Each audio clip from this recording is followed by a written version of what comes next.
back to the shed. Now hopefully today we'll be making some progress, because it's time to take the DPF off of the X3 and see what effect that has on our lack of low down boost pressure, because I've had a look on a few Facebook pages and internet forums, and there's an outside chance that it could be one of these illogical faults that's generated by the DPF being blocked, and it's causing a high pressure turbo boost fault. You'd think it would affect the low pressure turbo more so, because that takes over in the top end when there's much more mass flow through the exhaust, but a few people have come on old girl, have mentioned that that could be the case. So I'm going to rip the exhaust off now, hopefully won't give me too much grief, and run her up the road with no exhaust and just see what the difference is, clear the codes and see if something comes back and what happens.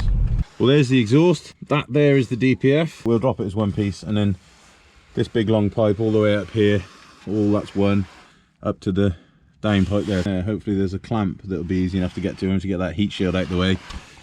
So just that, the mounts at the back. Oh, there's one here, and just the sensor there.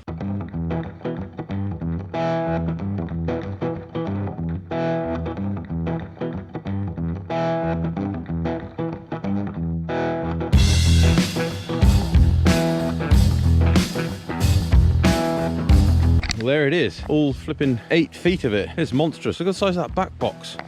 That's the size of my hand, and my hand's big. They always look like they've been stepped on by an elephant there, but that is the way they're meant to be. So that's the DPF. Eberspacher, or however you pronounce it. Yeah, so annoyingly, with this type, you've got this permanently attached great big long pipe and elbows in either direction, so make it very difficult to actually access the insides of that for cleaning and whatever else.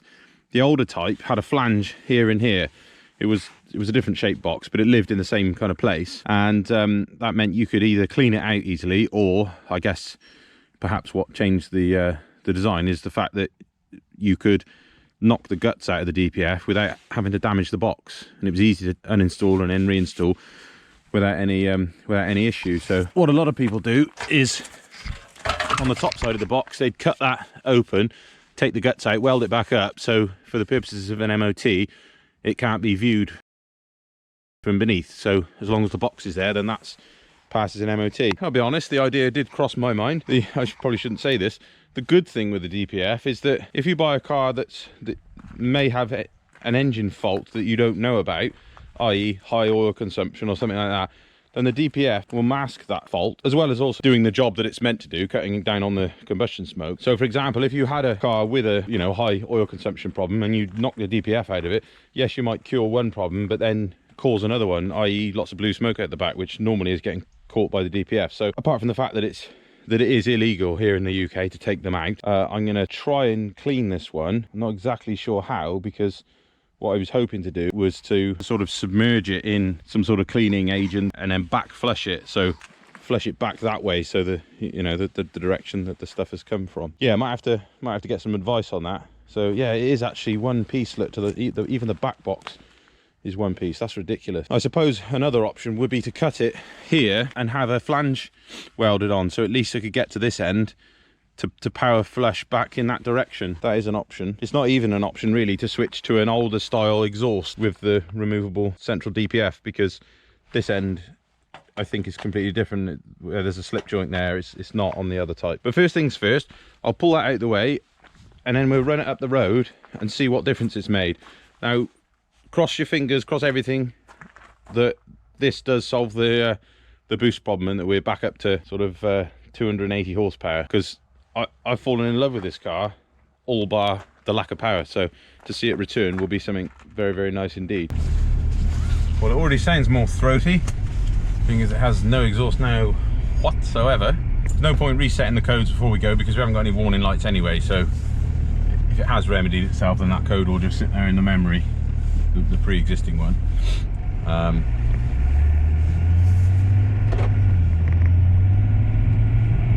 More turbo noise. I'll just run it up the road just to warm it up a little bit.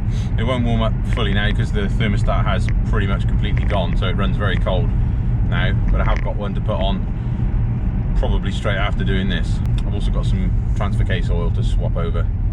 I'm just waiting on some availability of a car ramp or a pit to do it over, because I'm bored of doing it on the floor. Oh, you can really hear the turbo spooling up now. The good news is so far that I can't see any big clouds of anything out the back, so I'm hoping that means that we haven't got some awful oil consumption problem that is the cause of the DPF blockage. You might be able to hear in the background the sat nav. I cannot for the life of me find out how to turn it off. I made the mistake of playing with it the other night and putting a route in, so it just constantly wants to get the Gloucester now. So if anyone knows how to turn off the sat nav in an E83, the old-fashioned kind, let me know. Got a bit of heat in the engine now. I've been a couple of miles up the road and just coming back, so I'll stop around the corner here and do a 0 to 60 in the same place as I did it before, so it's just kind of as scientific as it can possibly be. Turn in the sport mode. Okay, 3, 2, 1, go. God, it sounds good. 50, 55, 60. Oh, it sounds good. And is way more powerful. Okay, so that's fixed certainly the top end power issue. Let's just go into manual mode, get up to 2,500 revs. So full power. Oh, above 3,000 it sounds absolutely, and just pulling strong as an ox. I'll let you have a listen from outside.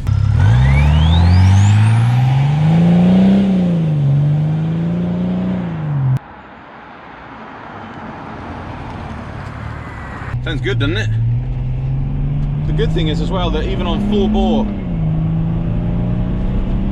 no smoke at all that I can see, so that is good news. I don't know what I was on about earlier. I was talking rubbish about not clearing the codes. Need to clear the codes now to see if it's still present, because although yes, we've got lots more power back, certainly the top end blockage is fixed. The DPF blockage is, you know, took care of the top end performance. I'm still not 100% sure whether the bottom end is as peppy and responsive as it ought to be. So let's go back, clear the codes, run her up the road again, and then we'll know for sure. So I've done a couple more miles, and strangely 2 more codes have reappeared for the DPF. This area down here, what I thought was high exhaust back pressure, it's still registering that. So I can't remember what it was saying before, but I interpreted it that we had a bar of upstream pressure on the DPF, so I must have looked at that wrong. I have to go back and look at the previous video there. But yeah, we've certainly not got a low down boost fault anymore, so that's really good, and the car's going really well. It just remains to come up with a solution to clean the DPF. What I was pondering driving along was to cut it open, to actually physically take out the guts of the DPF just to clean it, and then to put it back in and weld it back up, because that's going to be the most guaranteed way of getting a proper clean on it. But there's only one way to find out.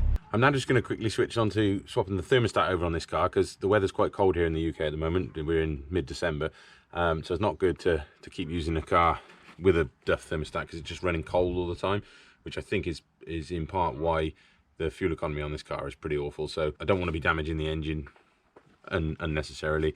I also want to save a bit of money on just wasting fuel. The third and probably most important is that this car doesn't have heated seats, so in this cold weather to then not have much of a heater either is not enjoyable. So got a dry afternoon now, and so the thermostat lives down underneath the vacuum pump there, so I'm going to take out the washer bottle.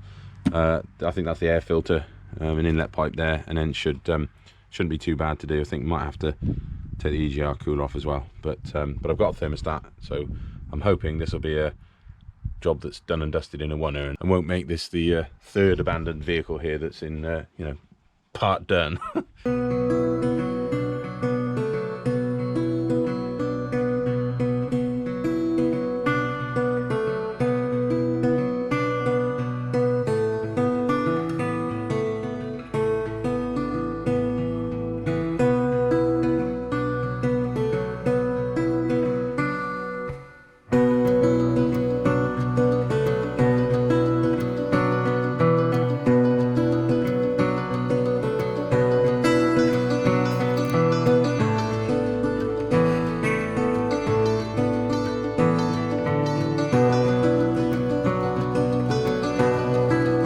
Taking the fan out to get better access, and you can see a bit better in there. That's the That's the actuator for changeover valve, that is, I think. No, compressor bypass, that's right. So that's the second one to operate when you're going up through the revs. You can see the layout of the pipework a bit clearer there. It's still quite confusing, but yeah, the big turbo has 2 outlets. So one of them is this pipe here that goes straight into the little turbo.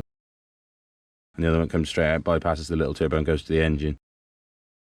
And that valve, this actuator, is what controls that. This is the outlet from the little turbo that goes on into the engine. Yeah, still quite confusing. Anyway, that's the thermostat housing there, the black plastic bit. I think there's 4 10mm bolts holding it in. Probably now got the fan out. Didn't need to take the EGR cooler out of the way, but I will, so we can just inspect the sealing face, make sure it's nice and clean when the new one goes on.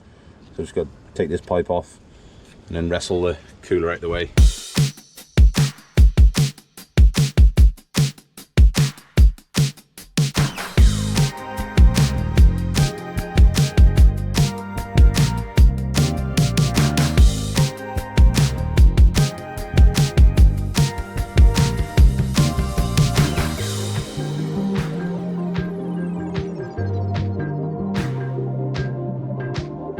There we are, that's the thermostat. If you don't know what one of these is, it's basically temperature sensitive valve. It controls the temperature of the engine, so when the engine's cold, it helps it warm up quickly, get up to operating temperature, and then it regulates flow of coolant from the engine through the radiator to manage the temperature or control the temperature around the operating temperature window of the engine, sort of normally 90-ish degrees C. That port there is cooling water coming out of the block, and when the thermostat is open, the water can then travel down the bottom hose there into the radiator, but when the thermostat's closed, the water gets recirculated, so it just goes round and round, picking up more and more heat in the engine. This is the new one. Hopefully it'll look like the old one. There it is. New gasket. Oh, hello. I'm I had to knock it on the head last night because it was just too dark to see anything, but so it's tomorrow now, and it's actually a bit of a break in the weather and a sunny spell, so I'm going to chuck this back together as quick as I can, and then hopefully straight after chop the DPF out and give that a clean, try and get this thing sold. We're a week out from Christmas, so the chances of me getting it sold beforehand are very slim, but if I don't try, I'll definitely fail.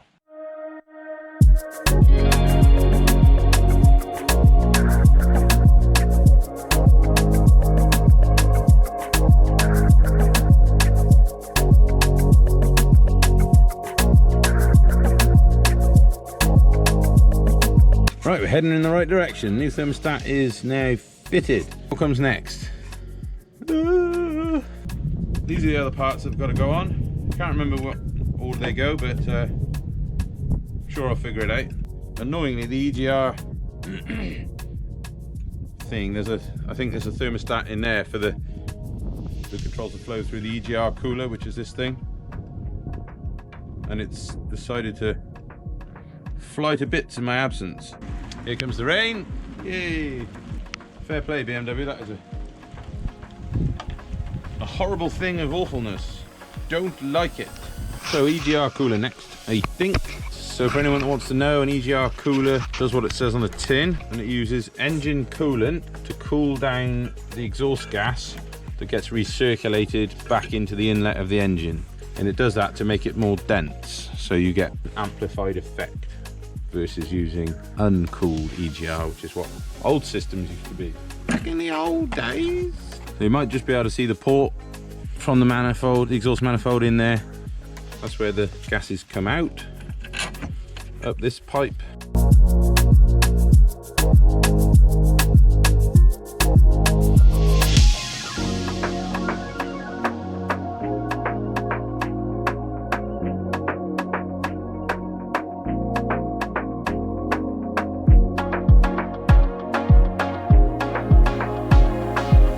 What's next?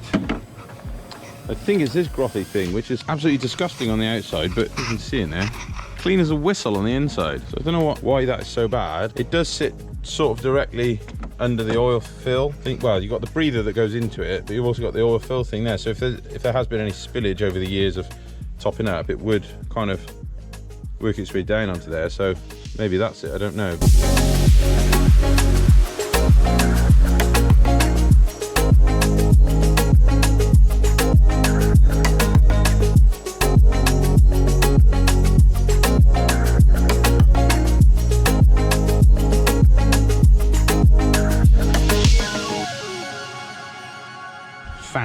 left, I think.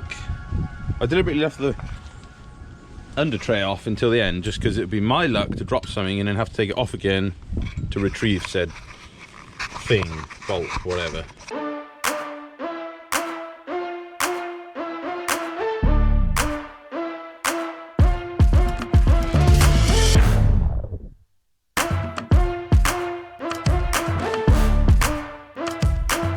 So that's all back together, pretty much. Just got to fill it with coolant and bleed it. I see there's 2 bleed points on this thing, so they're obviously expecting you to need to do some manual work to get it bled. Some cars just self-bleed and aren't a problem, but other cars can be a real nightmare, including many old BMWs actually. So I could actually get the rest of this engine bay back together, the strut brace and the engine cover and stuff, except there's one more thing I want to check whilst it's in this state. Watching the first part of this video back, I noticed what looked like the vacuum down to the, I can't remember what it's called, the turbo bypass valve, the first valve to open when you set off. The vacuum going down to it didn't look as high as what it should be, so I'm going to compare the vacuum we're getting out of the vac pump, which should be as near as, damn it, a bar of vacuum, and we'll compare that to what's going down to that valve there, because there could be an issue there, because although the car's performing better now, I don't know, the bottom end just feels like there might be a little bit more to give, and I know that's based on nothing, but you know, you sometimes just get a intuition about these things. I could be completely wrong, but it's that easy to check. I'd be stupid not to check it now. These BMW engines take this green alien blood-esque antifreeze, of which I have half a bottle left, so I'm hoping that'll be enough. Because the stuff that came out I was going to reuse, but obviously the bottle outside is dirty, but it came out looking a little bit grotty. Looks pretty black to me. Best if we don't put that back in, eh?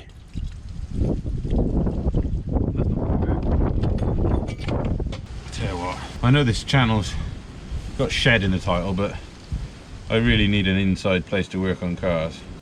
Bleed screw here, see if we get, oh, you can hear that hissing? One thing that you've definitely got to do when you bleed a car is to put the heater on full hot. Doesn't matter about the fans, but just in case there's some weird quirk, we'll have them going as well. But the idea is that putting the heater flat out hot, that opens the valve, which allows coolant to circulate through the heater matrix, which is where the heat comes from for your internal heating system. If you had it set to cold, that valve would be shut, and potentially you could be trapping a big bubble of air in there. Oh yeah, she smokes a bit on startup when there's no DPF. That's probably because the glow plugs are knackered. I think I said before, M57 engines, glow plugs hardly ever work. It's actually not looking too bad in there now. It's dropped a smidge, but not much. So the net result of this particular piece of work, if I didn't say before, is to remedy the operating temperature the engine gets to. So before, the way I knew the old thermostat was knackered is that the temperature gauge there wouldn't get much beyond the blue, and it should be vertical. When it's up to operating temperature, it should be vertical up in the center of the gauge. The main annoyance to the occupants of that is, at this time of year, it's December, so it's winter here in the UK, and I basically wasn't getting any heat out of the heaters. And the fact that, as I moaned about before, this car doesn't have electric seats, it wasn't a very nice place to be on freezing cold leather. I take my daughter to nursery in this car, and she wasn't happy about it either, so I thought, well, dad's got to do what a dad's got to do. It gets little girl warmed up. It's not good for the engine to run it for long periods of time like that, significantly under normal operating temperature. So it was averaging about 23 to the gallon. That's gone up by a couple mpg since taking the DPF off, but that's still way down on what it should be.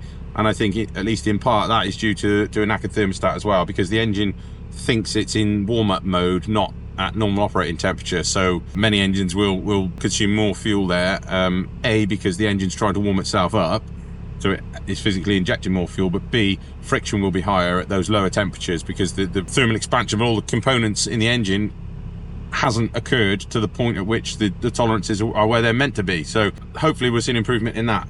I'll just let it idle for a few minutes, make sure there's no problems, and then we go for a test at the road, make sure the temperature's where it needs to be, and then set into the DPF. That was close. What did I forget? Did you notice it? The under tray. Lucky I didn't just rip it off. I put the under tray back on. I couldn't show you because the camera ran out of SD card space. It's all this 4K malarkey. If I look in a bad mood, it's because of this. The temperature started to go up, it got higher than it normally runs, and then just dropped straight back down. If someone could explain to me how that can happen, other than if the brand new thermostat is duff, I've got no idea. Is my luck really that bad? So it turns out there is indeed a potential explanation, because this engine has two thermostats. You'll have noticed earlier on when I was working on it, there's another it's easy for me to say. There's another thermostat on top of the EGR cooler, which apparently can cause these symptoms. It looks like potentially both of mine were duff. Now one of them is working, but the other one is still not working. So I can replace that, and that hopefully should do the trick. Yeah, it's just annoying. Just wanted to get it wrapped up, you know, but that's the way these things go. So at least I've learned now, in future, check both. I'm just going to check this hunch I mentioned earlier on about the vacuum amount that we were getting. So if I connect into here, this accumulator, this hose basically goes straight back to the vacuum manifold, so it's as close to pump vacuum as we're going to get. Right, so I'll fire it up. That should go right round to the top basically, or as near as damn it.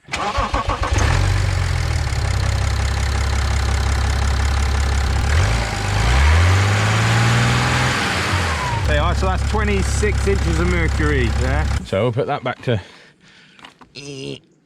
standard now and try and tap into that difficult one down there. There we go. So there's the T, and then that branch of it there is going straight down to the valve. So that's the downstream pressure from that valve. So that's the vacuum which is actually going to control the changeover valve for the turbo. So we should be looking to see 26 inches of mercury, the same at idle.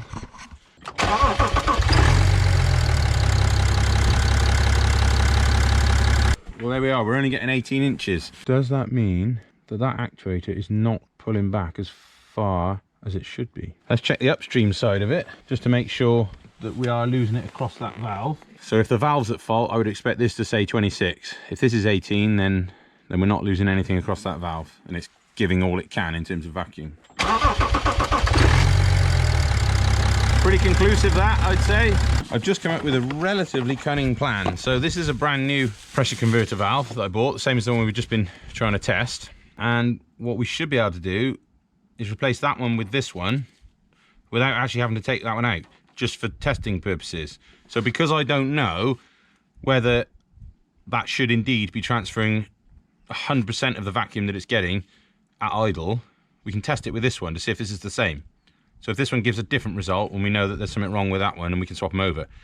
But rather than doing that experimentally and finding out that it's a waste of time, because I wasted enough time today, yeah, we can just do this in situ. So I shall quickly change those bits around. So that new one is now plumbed and wired, the same as the other one. Oh,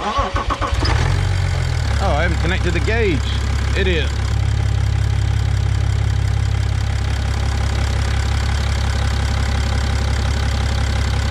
Oh yeah, I'd say that was diagnosed. We have a changeover valve fault. Oh, great result. So yeah, that says that the one that we've got currently fitted is duff. And I don't know if you noticed that, but I actually saw an increase in total vacuum amount, more than what we measured in the manifold. So that to me is saying that not only was that changeover valve duff, it was leaking vacuum. So yeah, we should get twofold improvements from that. Right, let's swap that over. Oh wow, that is not the same as what I have here. Right, I'll go and check the numbers, see what it says. Good news, real OEM, the BMW parts database says that they're back compatible. This is the new part, which is cool because it's much smaller than the old one, so hopefully it'll be less fiddly to fit back in. What a lovely afternoon it is now, considering the rain we had earlier. That is one benefit of working outside when the weather's good. Of course, I spoke too soon. There is a difference between them, which means the new one won't work. And that is the distance between the bolt holes and the electrical connector. This one will bolt on, but you can't get the electrical connector on, which is a flipping pain. So I guess there was an update to that bracket as well. No idea. Right, this one that lives here, I think is in working condition, I hope. So we'll swap that one in the position of that one, and then the new one can go here, because there's no fouling issue with the electrical connector. Boom. Still got a little bit of an issue. The vacuum canister is now fouling this because it's lower than what it used to be. I've done a bit of a bodge just to get it to go, rather than leaving it flapping around in there. I've managed to find a Find an M6 tube nut on a kitchen worktop bracket, so that'll just space it out. Last but not least, you at the back. Should we test it before we go up the road? See how much more time I've potentially wasted? We really, really want this now to come round to 26 inches. Cross everything. Well, that's weird. It's not as much of an improvement as I hoped, but it is an improvement. So we're now at 24, but it's fluctuating intermittently, which is weird. At idle, it should just be full vacuum as far as I know. But it is more than what was there before, so worth going up the road just to see. Well, I've just test driven it, and I can't honestly say that I can feel a difference. It does feel pretty good in the bottom end there, but whether or not it is 100%, I'm not sure. I think what may have happened is that, annoyingly, I had to fit the new valve in a different position and use that other existing valve because of the change in the design. I think maybe we've replaced one worn out valve for a slightly less worn out valve, and that's why we're seeing a slight improvement in vacuum at idle, but not 100% improvement. So I'll have a look to see if I can get the new mounting bracket for those valves, for those solenoids, and if I can, then I'll get another solenoid so the pair will be new, and the new proper mounting bracket, so that vacuum canister and everything just mounts on properly. That would be as good as it'll get, I think. I mean, it's driving well now, so a car with 165,000 miles on the clock, it goes very, very well for what it is. So I ought to just draw a line under it, really, I think, because the amount of time, I mean, that's another day gone and all that, and yeah, unbelievable, really, where the time goes. Okay, brake pill time. This is the DPF, this is the top of it. So I'm just literally going to cut around here, take out the guts, clean it, put it back in and weld it. Wish me luck. Exhaust gas comes in from this direction. So this is the dirty side of the filter and this is the clean side. See in there, very, very clean. This side, very, very black. So it's basically a ceramic honeycomb this. So each of these tiny little holes you can see is a tube that goes all the way up, but it's blanked on the end. And then likewise from this end, you have an adjacent tube that goes all the way up and is blanked on this end. So the exhaust gas can flow in down these little tubes, but it can permeate between them. So it flows in a dead-ended one this way, goes to its neighbour, and then comes out that way. And that's how it does its filtering. I've just cut the top off one of these buckets, and I'm going to stick this in. And here I've got some neat TFR, traffic film remover. Apparently it works well in these. I ended up leaving it about 2 weeks or more soaking in the stuff, which I don't know if that was a good idea or not, but it is what it is. Oh yeah, it's coming out now. Right where I'm standing. So what you're looking at here, the black stuff is the soot, and that's the characteristic black smoke that you get from any diesel engine. And that's the stuff that is normally gotten rid of with a regen that the engine does itself. Now the little sort of clumps of pinky orangey stuff, I think that is ash, and that's what comes from burning oil in the engine, and that's the stuff that accumulates over time in the DPF and can only be removed by some physical process like what I'm doing here now. I don't know if it's showing up on there, but if you look at the stream of water coming out of some of these holes, it occasionally turns a pinky colour, and that's where a great big long stick of this stuff comes out, where it's obviously completely filled up each channel. There's absolutely loads of it in here, so I'm really glad I've decided to clean it out the way I have.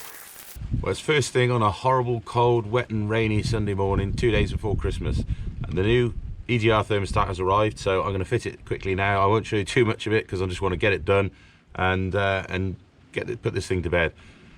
So I'll get that on, take her up the road, make sure that it's okay, get the rest of the covers on, and then, as far as I can remember, that's everything sorted under the bonnet. Just need to do the transfer case oil and get this thing sold. Well, that went on pretty well, which is lucky because the weather is cold and wet and horrible. Just run it up the road now. Hopefully we'll see the temperature come up nice and quick, and then get back and make sure it's properly bled out of that screw, and top it up and put that one to bed. Yay, that's what we wanted. Whoop whoop.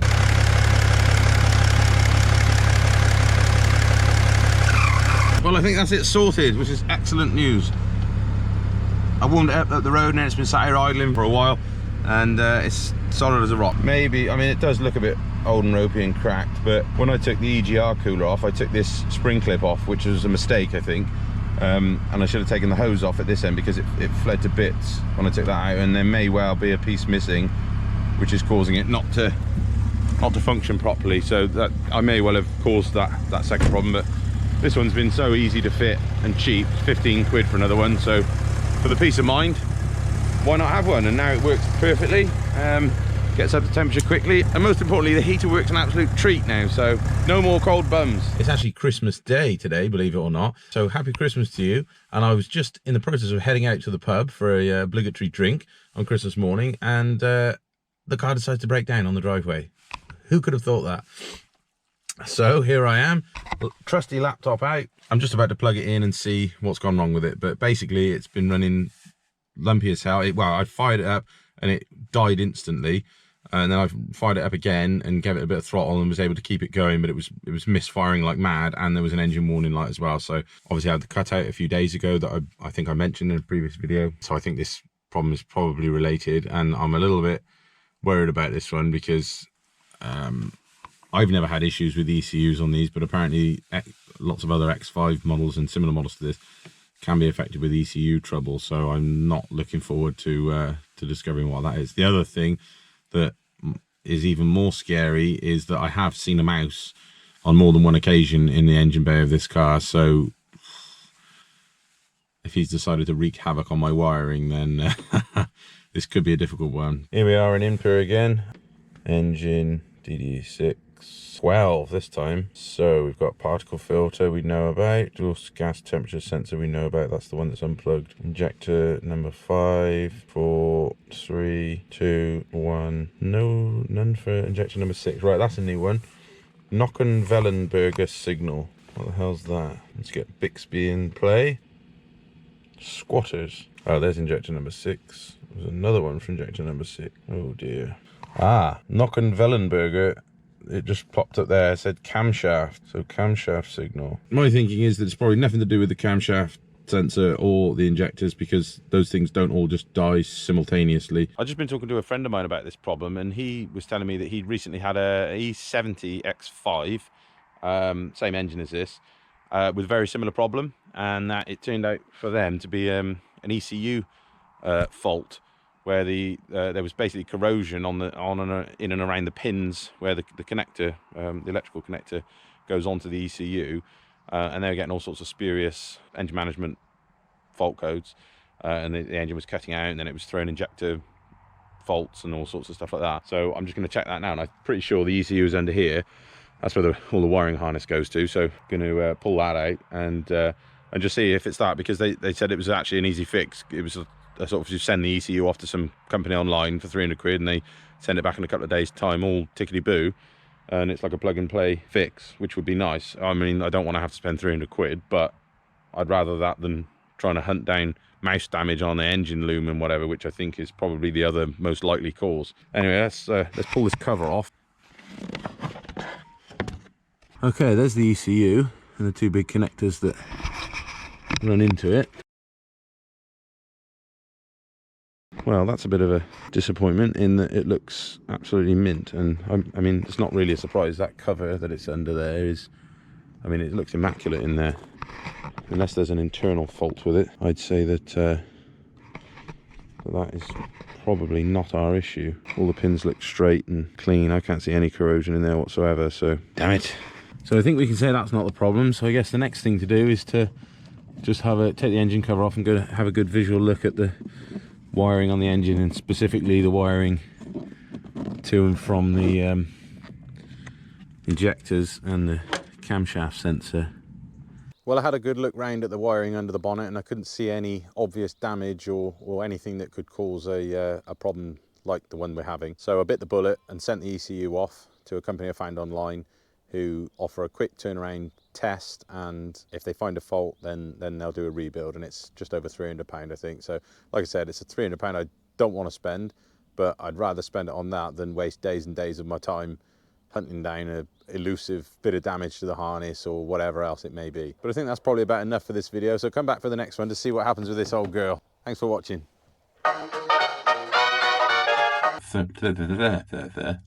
No, come back.